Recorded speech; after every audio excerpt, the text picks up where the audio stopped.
Welcome এভৰিওয়ান আপোনালোক সকলোকে আমাৰ জ্ঞান তীৰ্থ ৱে টু সাকসেস ইউটিউব চেনেলৰ নতুন এটা ভিডিঅ'লৈ পুনৰবাৰ স্বাগতম জনাইছো দিস ইজ জ্ঞান প্ৰকাশ তো জ্ঞান প্ৰকাশৰ সৈতে পোনপটীয়াভাৱে জড়িত হৈ থাকিবলৈ আপোনালোকে আমাৰ ইউটিউব চেনেলটো সাবস্ক্ৰাইব কৰাৰ লগতে আমাৰ যেটো টেলিগ্ৰাম চেনেল আছে তাতো আপোনালোকে জয়েন কৰি ল'ব কাৰণ আমি তাত ৰেগুলাৰ মক টেষ্ট আৰু পিডিএফ নোটসমূহ প্ৰভাইড কৰি থাকোঁ বাৰু যি নহওক ভিডিঅ'টোৰ থাম্বনেইল আৰু টাইটেল দেখি গমে পাইছে আমি ভিডিঅ'টো আজি আপোনালোকৰ লগত কি কাৰণে ডিসকাশন কৰিবলৈ আহিছো হয় এটা স্পষ্টকৈ আমি লিখিছো যে যিহেতু আজি এলপিইউপিৰ 4500 পদৰ জেনেৰেল ক্যান্ডিডেট সকলৰ ভেৰিফিকেশন লিষ্ট আজি প্ৰথমবাৰ আউট কৰিব আৰু যিমান দূৰ লাগিছে এখনে যেন শেষ ভেৰিফিকেশন লিষ্ট হ'ব কাৰণ তেওঁলোকে গভৰ্ণমেণ্টে আমাক কথা দিছিলে যে 4500 পদৰ ফেব্ৰুৱাৰী মাহতে এপইন্টমেন্ট হ'ব আৰু ফেব্ৰুৱাৰী মাহতে এপইন্টমেন্ট হ'বলৈ এখন প্ৰথম ভেৰিফিকেশন লিষ্ট হ'ব লাগিব আৰু ফেব্ৰুৱাৰী মাহৰ প্ৰথম সপ্তাহৰ ভিতৰত এই ভেৰিফিকেশনখিনি তেওঁলোকে কমপ্লিট কৰিব পাৰিব লাগিব আৰু তাৰ পাছত তেওঁলোকে এখন ফাইনেল লিষ্ট ডেফিনেটলি মাৰিব আৰু সেই ফাইনেল লিষ্টখনৰ একৰ্ডিংত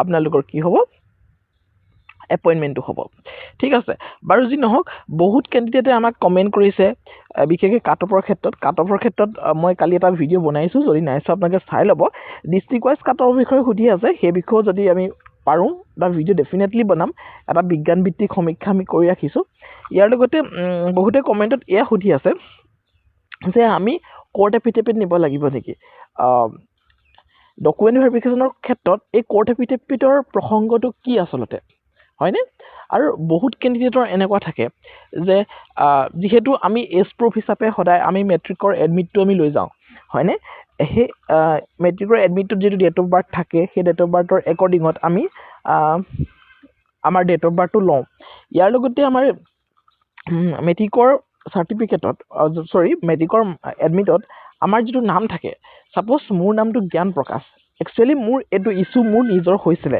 গতিকে মই স্পষ্টকৈ ক'ব পাৰো কাৰণ মোৰ নামটো জ্ঞান প্ৰকাশ মই অকমান দেখাই দিম ব্ল্যাঙ্ক পেজ এখন লৈ ললো মোৰ মেট্ৰিকৰ যিখন এডমিট মোৰ মেট্ৰিকৰ এডমিটখনত মোৰ নামটো GYAN আৰু প্ৰকাশ একেলগে আছিলে প্ৰকাশ একেলগে থাকি পানে শৰ্মা নামটো আছিলে মোৰ নাম জ্ঞান প্ৰকাশ শৰ্মা কিন্তু মই যেতিয়া হায়াৰ সেকেন্ডাৰী পাস কৰিছিলো তেতিয়া ভুলবশত কলেজ অথৰিটি স্কুল অথৰিটিয়ে কি কৰি দিলে তেওঁলোকে জ্ঞানটো এক্সট্ৰাকে লিখিলে মই এতে অকমান কালাৰটো চেঞ্জ কৰি ললে ভাল হ'ব আমাৰ এতিয়া জ্ঞানটো মোৰ এক্সট্ৰাকে লিখি দিলে আৰু প্ৰকাশটো তেওঁলোকে এক্সট্ৰাকে লিখি দিলে মোক নুসুধাকৈ তাৰপিছত শৰ্মা আৰু তেতিয়াতো মই সেইখিনি কথা ইমান খবৰ কৰা নাছিলো বা এটো চকুটো পৰা নাছিলে কিন্তু পৰৱৰ্তী সময়ত একচুয়ালি ময়ো বিএড ডিগ্ৰীধাৰী হয় সো যদি মই বিএড কৰিছিলো তাৰ পিছতে যেতিয়া মই প্ৰথম এলপি স্কুলতে ময়ো পাইছিলো সিটেট দি পানি তো সেই সময়ত আচলতে মোৰো এটো প্ৰবলেমে দেখা দিছিলে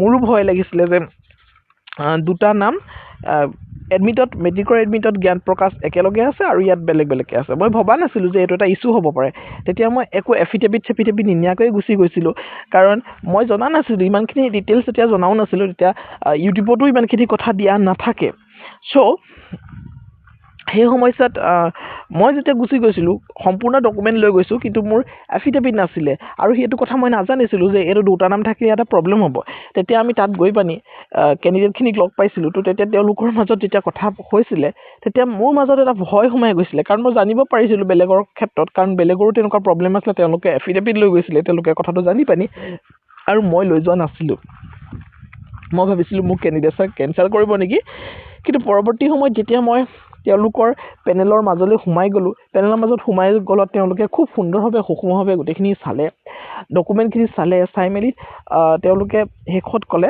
তোমাৰ সকলোবিলাক ঠিকই আছে খালি তুমি এটা কোৰ্ট এফিডেভিট আমাক দিব লাগিব এটো আমাৰ ৰুল নহয় যে তোমাৰ এই নামটো দুইটাতে বেলেগ আছে কাৰণে তোমাক ক্যান্ডিডেটছ আমি কেনসেল কৰিব পাৰিম তোমাৰ ক্যান্ডিডেটছ কেতিয়াও কেনসেল নহয় খালি তুমি আকৌ গুৱাহাটীত আহি পানি আমাৰ অফিচত আহি পানি তুমি এদিন তোমাৰ কোৰ্ট এফিডেভিটখন দি থৈ যাবা যে জ্ঞান প্ৰকাশ একেলগে থকাটো আৰু জ্ঞান প্ৰকাশ বেলেগ থকা এই দুইটা নামৰ মানুহজন একেজনেই হয় তো কোৰ্ট এফিডেভিটত ডেফিনেটলি আপোনালোকৰ পইচা এটা খৰচ হ'ব মিনিমাম 500 টকা এটা খৰচ হ'ব গতিকে সেইখিনিটো খৰচ কৰিবই লাগিব গতিকে এতিয়া যদি কাৰোবাৰ হাতত আপোনালোকৰ কোৰ্ট এফিডেভিট নাইও এই ক্ষেত্ৰত যদি আপোনালোকৰ নাম বেলেগ আছে তেতিয়া হলো কোনো কথা নাই হাতত সময় আছে কোৰ্ট এফিডেভিট কৰি লওক আৰু কোৰ্ট এফিডেভিট কৰিবলৈও যদি আপোনালোকৰ সময় নাই তেতিয়া হলো আপোনাক গুছি যাওক তেওঁলোকে সময় দিব আপোনালোকক ডেফিনেটলি দিব এটো সিউৰিটি আমাৰ আছে কাৰণ সেই নামটোৰ কাৰণে আপোনালোকৰ কেণ্ডিডেটছাৰটো কেতিয়াও কেঞ্চেল কৰিব নোৱাৰে।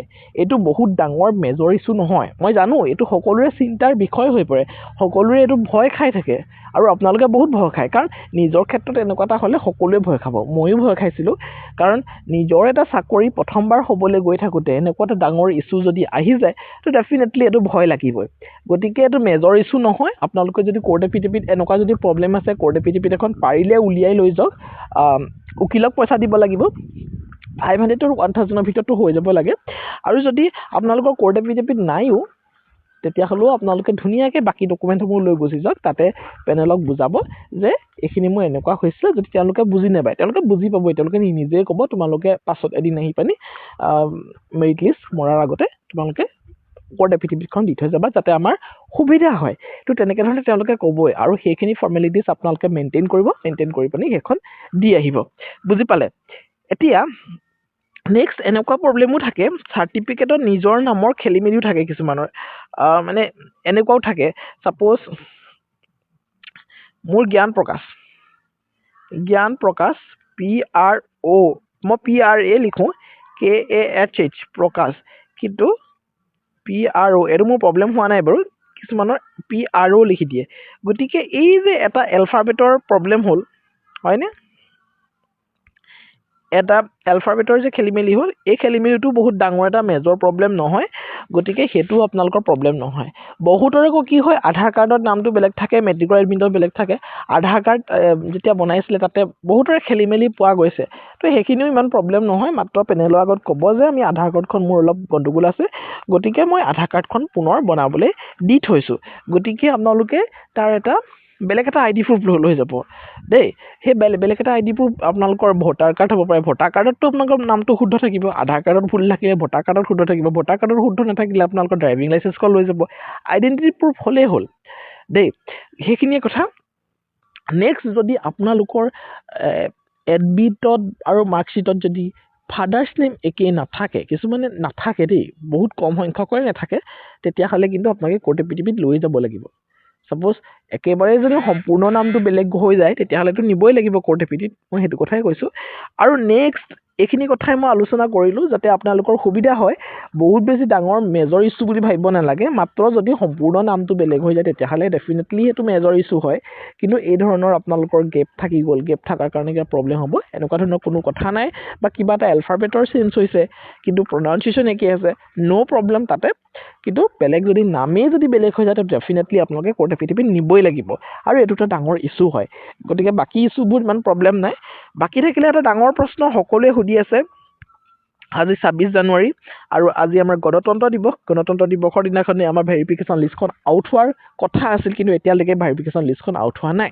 তো কিমান সময়ত আউট হ'ব এইটো এটা অফিচিয়েল আপডেট ডেফিনেটলি নহয়, কিন্তু ভেৰিফিকেশ্যন লিষ্টখন আউট কেতিয়া হ'ব বুলি ক'লে আজি নিশা প্ৰায় 9 বজাৰ আগত আপোনালোকে ভেৰিফিকেশ্যন লিষ্টখন পাই যাব। প্ৰায় 9 বজাতে পাব বুলি মই আশা কৰিছোঁ, কাৰণ আগন্তুক যেতিয়া ভেৰিফিকেশ্যন লিষ্ট মাৰিছে প্ৰায় 9 বজা 10 বজা এনেকুৱাতে ভেৰিফিকেশ্যন লিষ্টখন মাৰে।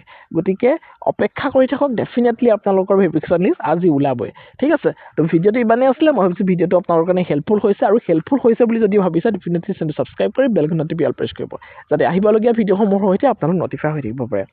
ইয়াৰ লগতে আপোনালোকৰ যিহেতু গুৱাহাটী হাইকোৰ্টৰ 1 জানুৱাৰী তাৰিখে পৰীক্ষা আহি আছে, তাৰ কাৰণে আমি 11খন মক পেপাৰ লঞ্চ কৰিছিলোঁ। তো সেইকেইখন বহুতে ল'লে, তো ভাল পাইছে। এতিয়া আৰু মই আপোনালোকক সেইখন ল'বলৈ নকওঁ, কাৰণ হাতত সময় যথেষ্ট কম। যদি বিচাৰে আপোনালোকে DSS এক্সাম আহি আছে 191 পষ্টৰ কাৰণে, আমাৰ ই বুক আছে, মক পেপাৰ নহয়, ই বুক, কমপ্লিট ই বুক। বহুত কষ্ট হৈছে, আৰু এই ই বুক কেইখনত আমি ইমানেই প্ৰিপেয়াৰ কৰিছোঁ, বহুত বেছি কষ্ট আমি তাত নিয়োজিত কৰিছোঁ, আৰু 99 ৰুপিছত 4খন ই বুক দি আছোঁ। আৰু যেনেকুৱা ধৰণৰ কুৱেশ্যনছ আহে তেনেকুৱা ধৰণৰ কুৱেশ্যনে তাতে ইনক্লুড কৰা হৈছে।